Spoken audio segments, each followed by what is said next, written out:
Bismillahirrahmanirrahim. Assalamualaikum warahmatullahi wabarakatuh.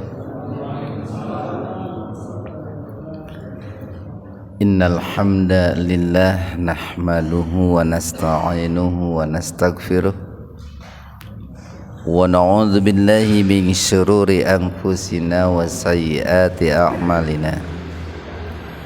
May yahdihillahu fahuwal muhtadi wa may yudlilhu falan tajida lahu waliyyan mursyida. Asyhadu an la ilaha illallah wahdahu la syarikalah wa asyhadu anna Muhammadan abduhu wa rasuluh alladzi la nabiyya wa la rasula ba'da. Hadirin ikhwatu iman jemaah Majlis Ta'lim Illiyin, mudah-mudahan senantiasa diberikan kesehatan dan perlindungan Allah Subhanahu wa taala. Kajian hadis arba'in pada kesempatan ini membahas hadis yang ke-41 halaman 46. Hadis 41 halaman 46.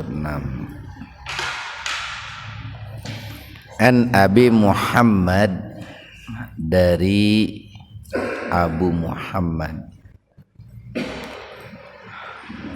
Abu Muhammad ini merupakan kunyah ya, atau panggilan atau landian lah kalau dalam bahasa kita itu. Nama aslinya itu adalah Abdullah bin Amru bin As ya, atau Abdullah bin Amri bin As. Itu Abdullah bin Amr bin As. Ini salah seorang sahabat yang sangat terkenal akan kecerdasannya, bahkan seorang diplomat yang sangat handal gitu ya. Bahkan pada suatu ketika gitu ya, pada saat akan terjadi sebuah peperangan, itu pernah terjadi perdebatan antara Abu Musa al-Asy'ari dengan Abdullah bin Amr bin As, yang pada perdebatan itu mengakibatkan Abu Musa al-Asy'ari itu dan juga pasukannya itu, ini dalam perang, kalau tidak salah ini dalam perang Siffin itu ya, perang Siffin, yaitu terjadi perang saudara antara umat Islam dan umat Islam itu ya. Dari kelompok Ali itu mengutus Abu Musa al-Asy'ari, kemudian dari kelompok Muawiyah mengutus Abdullah bin Amr bin As gitu. Nah pada saat itu diakui bahwa Abdullah bin Amr bin As ini seorang diplomat yang sangat luar biasa, sehingga Abu Musa al-Asy'ari pun tidak mampu menandingi diplomasi Abdullah bin Amr bin As ini. Radhiyallahu anhu, mudah-mudahan Allah ridho kepadanya. Qala, berkata. Jadi Abu Muhammad atau nama aslinya Abdullah bin Amr bin As ini berkata, qala, telah bersabda Rasulullah sallallahu alaihi wasallam. Telah bersabda Rasulullah sallallahu alaihi wasallam. Ini hadisnya ini singkat, ini pendek ini, tapi sangat mendasar sekali gitu ya. La yu'minu, tidak beriman. Cuman para ulama mayoritas menafsirkan la di sini bukan menafikan 100%, tapi menafikan kesempurnaan gitu ya. Sehingga dalam menerjemahkannya itu tidak diterjemahkan la yu'minu tidaklah beriman. Nah, kalau diterjemahkan tidaklah beriman berarti kan tidak ada iman sama sekali gitu. Para ulama biasanya menerjemahkannya itu la yu'minu, tidaklah sempurna. Nah, tidaklah sempurna keimanan seseorang gitu Pak. Artinya dia masih ada iman, tapi imannya itu tidak bagus lah, imannya itu tidak kamil gitu.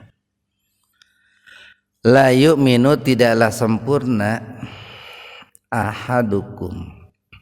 Ahad itu kan satu ya, atau salah seorang, kum di antara kalian, hatta. Nah, hatta ini harful ghoyah ini Pak, huruf yang menunjukkan suatu tujuan. Hatta, sehingga. Nah, artinya begini, keimanan seseorang itu baru dikatakan sempurna kalau apa yang dituju itu sudah tercapai gitu. Nah, apa yang mesti dituju itu? Hatta, sehingga yakuna, keadaan, hawahu, hawa nafsunya, tabaan, mengikuti, ittiba, lima, terhadap apa, jitu, yang aku datang. Aku di sini maksudnya adalah Rasulullah, bihi, dengannya, maksudnya yang aku datang, bil Quran was sunnah itu. Jadi keimanan seseorang itu, keimanan kita semua nih, baru dikatakan sempurna itu manakala hawa nafsu kita Pak. Jadi yang namanya hawa nafsu itu sebetulnya itu adalah anugerah sih Pak. Dalam arti begini, hawa nafsu itu karena itu dimiliki oleh setiap manusia, itu tidak boleh dihilangkan, tidak boleh dibunuh gitu, tapi harus dikendalikan. Nah itu Pak, harus dikendalikan. Maka nanti hawa nafsu itu bisa cenderung positif, bisa cenderung negatif, tergantung dikendalikannya kemana. Hawa itu kan angin gitu kan, tergantung angin itu mau diarahkannya kemana. Kalau angin itu diarahkan nih, umpamanya ada sebuah mesin ya, lalu mengeluarkan angin lah kayak knalpot itu. Kalau diarahkannya ke barat ya ke barat, kalau diarahkannya ke timur, ke utara, ke selatan. Nah yang namanya hawa nafsu pun begitu, tergantung sang pengendalinya itu diri kita. Kalau hawa nafsu itu dikendalikan ke arah yang baik, maka jadi baik nanti. Tetapi kalau dibiarkan, maka dia akan tetap menjadi buruk Pak. Karena kalau kita nggak punya nafsu nih Pak, kalau nggak punya nafsu, itu semangat hidup akan kurang itu Pak, akan hilang. Kayak beginilah, Bapak tidak punya nafsu mulai kawin Pak, mau menikah itu karena ada syahwat itu Pak, ada syahwat. Enaknya makan itu karena ada nafsu Pak, ada nafsu baru enak makan itu.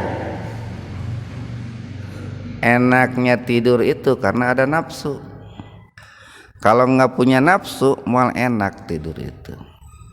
Nggak punya nafsu nggak bakalan enak berhubungan suami istri itu. Kalau nggak punya nafsu makan nggak bakalan enak. Nah ketika nafsu itu diarahkan kepada yang positif, maka jadi nikmat, sholat jadi enak gitu. Duh meni nafsu sholat gitu. Tapi jarang ngomong gitunya. nafsu salat saya keur naik gitu ya, paling nafsu makan saya keur bagus nah gitu tah. Nafsu salat keur alus itu, nafsu zakat keur alus. Jadi tergantung mau diarahkan kemana. Nah, hawa nafsu itu harus diarahkan untuk ittiba terhadap apa yang dibawa oleh Rasulullah Sallallahu Alaihi Wasallam. Apa itu Al-Quran dan As-Sunnah. Nah, maka tentu karena hawa nafsu kita itu harus ittiba kepada Al-Quran dan As-Sunnah, ya harus dikaji Pak, harus dipelajari Al-Quran dan As-Sunnah itu. Karena kan mana mungkin nafsu kita akan ittiba terhadap Al-Quran dan As-Sunnah kalau Al-Qurannya nggak dikaji gitu, kalau As-Sunnahnya nggak dikaji. Nah, makanya dulu pernah kita sampaikan gitu Pak, ayolah kita bersama-sama di Masjid Al-Muhajirin ini untuk menjadikan diri kita itu pribadi yang ittiba terhadap Allah, terhadap Rasulullah semaksimal kemampuan kita. Ittiba terhadap Al-Quran dan As-Sunnah semaksimal kemampuan kita. Memakmurkan Masjid Al-Muhajirin dengan ittiba terhadap Al-Quran dan As-Sunnah. Dengan cara apa? Usaha maksimal kita itu dengan cara mengikuti dengan cara mengkaji Al-Quran, mengkaji sabda-sabda Rasul. Makanya ini perlu saya sampaikan gitu ya. Ini dalam kita bikin program waktu itu kan Tamhidul Mubalighin ya, atau Tajwidud Du'at, dalam rangka mencetak kader-kader dai gitu ya, kader-kader mubalig gitu. Waktu itu kita mensyaratkan ya, atau saya pribadi mensyaratkan ya, untuk bisa mengikuti Al-Quran dan As-Sunnah itu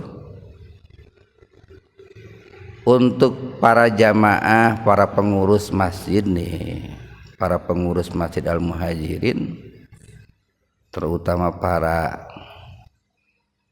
dai-nya gitu ya, yang dijadwalkan ceramah di Masjid Al-Muhajirin nih, yang dijadwalkan imam di Masjid Muhajirin, wajib ngaji gitu, wajib ngaji.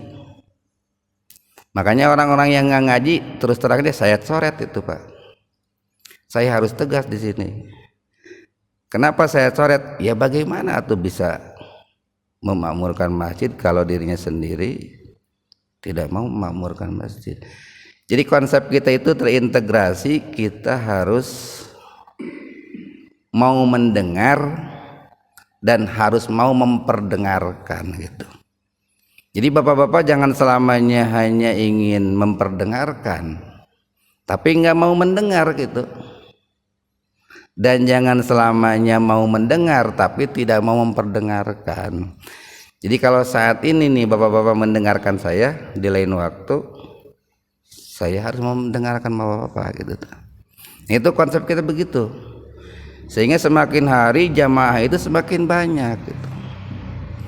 Imam yang jadi imam ngaji tarara gitu. Yang jadi penceramah ngaji tarara, kan gitu tuh Pak. Atau rajin ngaji tapi cenah kita ceramah mah cenah gitu. Jadi harus ini harus seimbang. Kita siap untuk mendengar, siap juga untuk memperdengarkan. Nah baru itu suatu hari masjid itu akan maju itu kalau begitu. Ya gimana Pak Bita ya?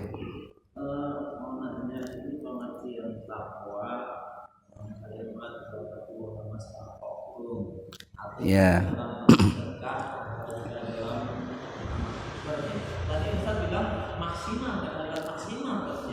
Iya.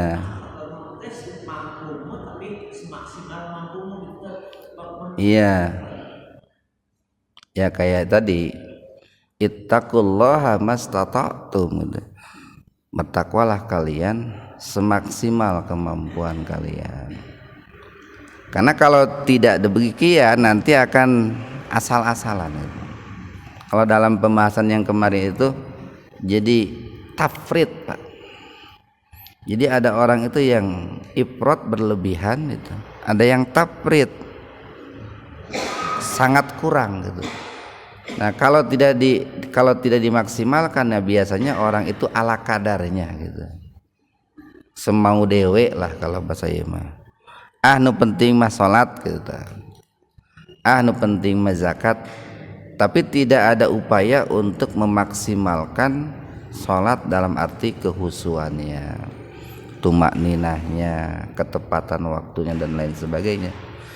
Nah, sama di dalam mengikuti petunjuk-petunjuk Allah dalam Al-Quran ataupun sunnah-sunnah Rasulullah dalam Al-Quran, itu harus semaksimal kemampuan kita, Pak. Harus semaksimal daya dan upaya kita itu. Dan ini ada kaitannya nih kalau mau dihubungkan dengan surat An-Nisa, Pak. Tempo hari pernah kita bahas tuh. Masih ingat Pak Yudisman? An-Nisa ayat 65 apa 56? Fala warabbuka la yu'minuna hatta yuhaqqimuka fima sajara bainahum wala yajiduna fi anfusihim harajan mimma qadaita wa yusallimu taslima. An-Nisa itu yang sedang kita kan baru selesai surat An-Nisa ya. Itu di ayat 65 atau 56 ya. Fala warabbuka, nah, tidaklah dikatakan fala warabbuka la yu'minuna, tidak dikatakan beriman kepadamu, nah, hatta yuhaqqimuka fima sajara bainahum, sehingga mereka tidak mendapati gitu ya, rasa dongkol, rasa enggan, rasa berat untuk menerima semua keputusanmu gitu, Pak. Jadi iman itu mensyaratkan kita itu legowo, Pak, senang hati menerima keputusan-keputusan Allah dalam Al-Quran, menerima keputusan-keputusan Rasulullah dalam hadisnya. Itu iman itu mensyaratkan itu. Wala yajiduna fi anfusihim harajan mimma qadaita wa yusallimu taslima. Dan mereka tidak mendapati dalam jiwa mereka itu harajan, kesempitan, Pak. Aing cenah aturan Islam kieu pisan cenah gitu. Nah, itu sempit itu, Pak. Sesak dadanya. Dia harus senang gitu. Bahkan di ujungnya itu wa yusallimu taslima. Dan dia berusaha tentu dengan maksimal untuk menundukkan diri. Taslim itu kan menyerahkan diri, itu menundukkan diri terhadap keputusan Allah dan Rasulnya itu dengan sebenar-benarnya ketundukan itu. Nah, jadi di sini nih perintahnya itu adalah ittiba. Bahkan nih Pak, oleh beberapa kelompok tertentu, ittiba kita kepada Rasulullah itu ada yang sampai ini memahaminya itu kepada tingkat fi'liyah Rasulullah. Fi'liyah Rasulullah itu begini nih. Kan kalau bicara definisi hadis, Pak ya. Bicara definisi hadis, hadis itu kan perkataan Nabi ya, qaulun Nabi, fi'lun Nabi, kemudian perbuatan Nabi, yang ketiga adalah sifatun Nabi, sifat-sifat Nabi, yang keempat adalah takrirun Nabi, persetujuan Nabi. Jadi ada ucapan, ada perbuatan, ada sifat, ada persetujuan. Itu kalau bicara definisi hadis begitu. Jadi kalau kita mengikuti sunnah Nabi itu, satu mengikuti perkataannya, dua mengikuti tindakannya, perbuatannya, tiga mengikuti persetujuannya, empat mengikuti sifat-sifatnya. Ini sampai ada sekelompok orang yang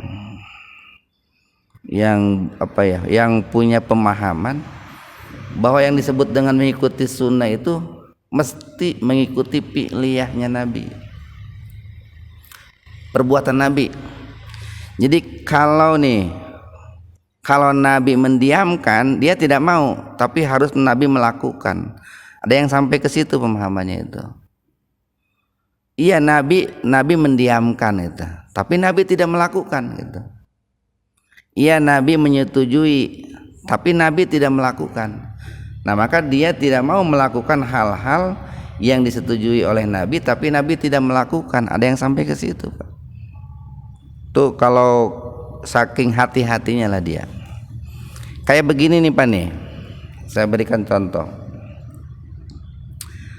Pernah ada orang itu, dia itu bersin itu non batuk gitu ya. Lalu dia itu mengucapkan alhamdulillahirabbil alamin wassalatu wassalamu ala rasulillahil karim. Itu ditegur oleh para sahabat. Itu di mana tambahan wassalatu wassalamu itu di mana gitu. Nabi itu kan tidak menganjurkan begitu. Padahal kan kalimat wassalatu wassalamu itu kan bagus itu, Pak. Cuman karena Nabi tidak melakukan, dia sangat hati-hati, tidak mau melakukan. Kayak begini nih, Pak nih. Tapi mungkin barangkali kita tidak perlu terlalu jauh menyalahkan. Cuman kalau mau ditiru, saking hati-hatinya, nah kelompok yang tadi itu, dia baru mau melakukan kalau Nabi melakukan. Sekalipun kalau Nabi mendiamkan kan sebetulnya itu boleh dilakukan, Pak nih. Kalau mendiamkan itu berarti kan Nabi menyetujui. Tapi muncul pertanyaan, kalau Nabi menyetujui, kenapa kok Nabi tidak melakukan? Kayak daging biawak itu kan, Pak, daging biawak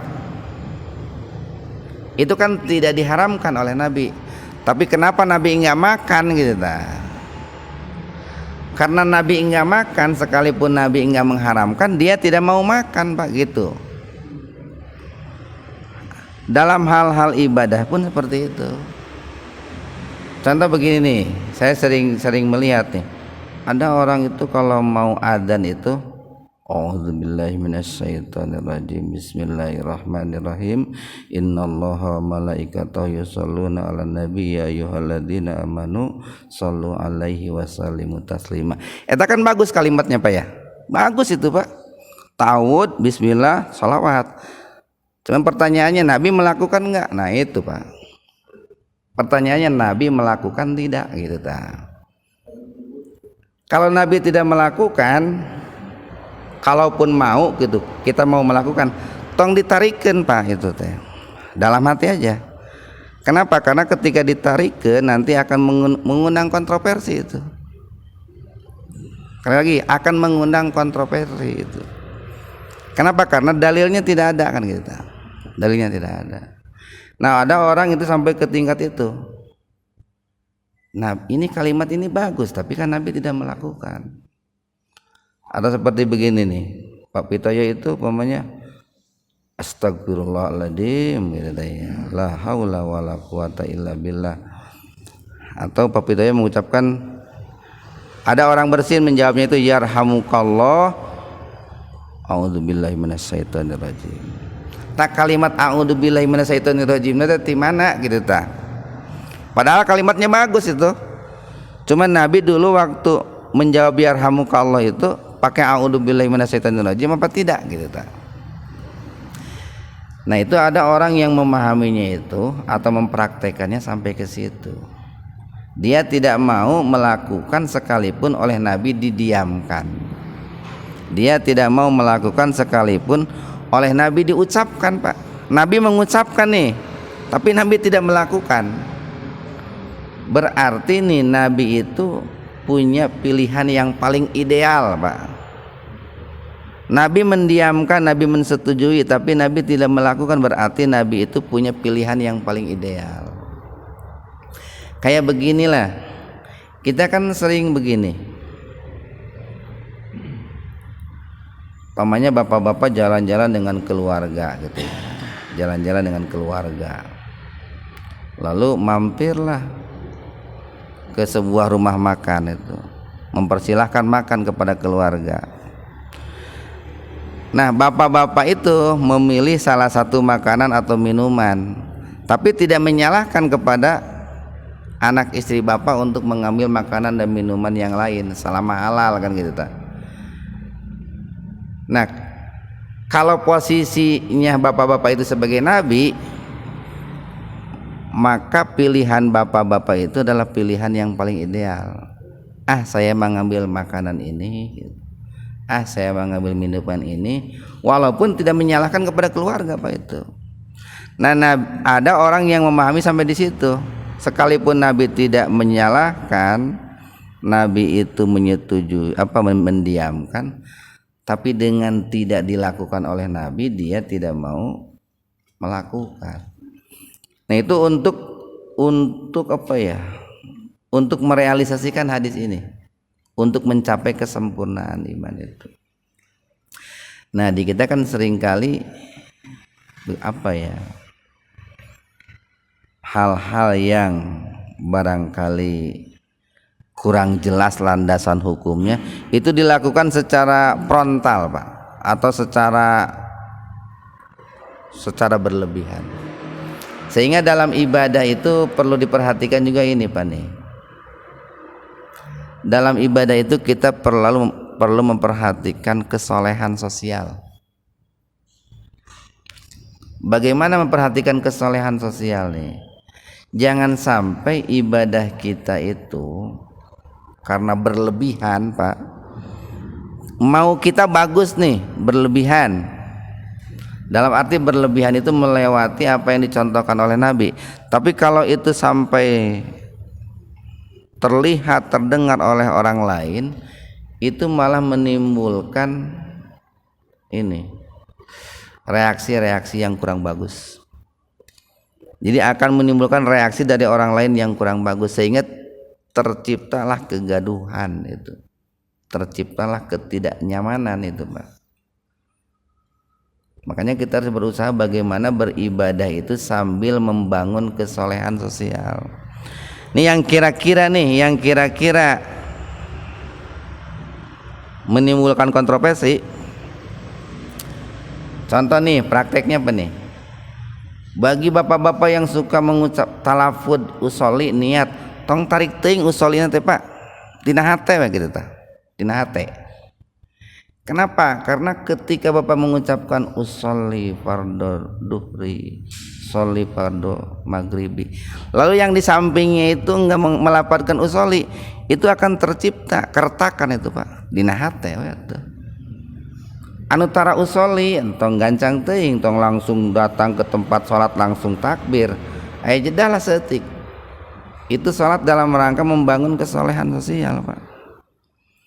Bagi bapak-bapak yang suka menggerak-gerakan telunjuk, lamun tahu nih di sampingnya itu cara menggerakkan telunjuk, diaturlah jedahnya itu Pak.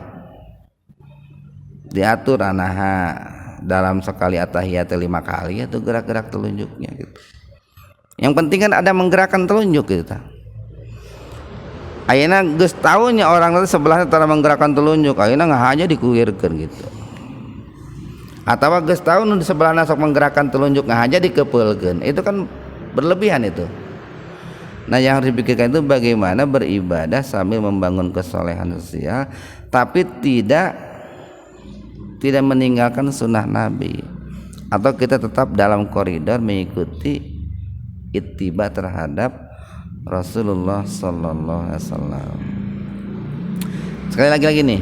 Jadi syarat untuk mencapai kesempurnaan iman itu adalah ittiba terhadap Al-Quran, firman Allah, dan hadis sabda Rasulullah. Tentu di situ kan harus dikaji, dipelajari agar kita paham Pak, agar kita paham. Dan kalaupun nanti ada perbedaan di antara kita nih dengan yang lain, itu karena perbedaan dalam metodologi Pak. perbedaan dalam metodologi mengambil istinbat atau kesimpulan hukum. Nah itulah yang disebut dengan khilafiyah Pak. Ikhtilaf itu nih dibolehkan Pak. Ikhtilaf itu masing-masing punya dalil tapi metode memahami dalilnya beda. Itu ikhtilaf namanya. Saya dengan Abah Ridwan nih beda pendapat, tapi Abah Ridwan punya dalil Al-Quran dan As-Sunnah, saya punya dalil Al-Quran dan As-Sunnah. Itu ikhtilaf, masing-masing punya dalil. Bisa jadi dalilnya ada dua, yang Abah Ridwan ngambil yang satu, saya ngambil yang kedua.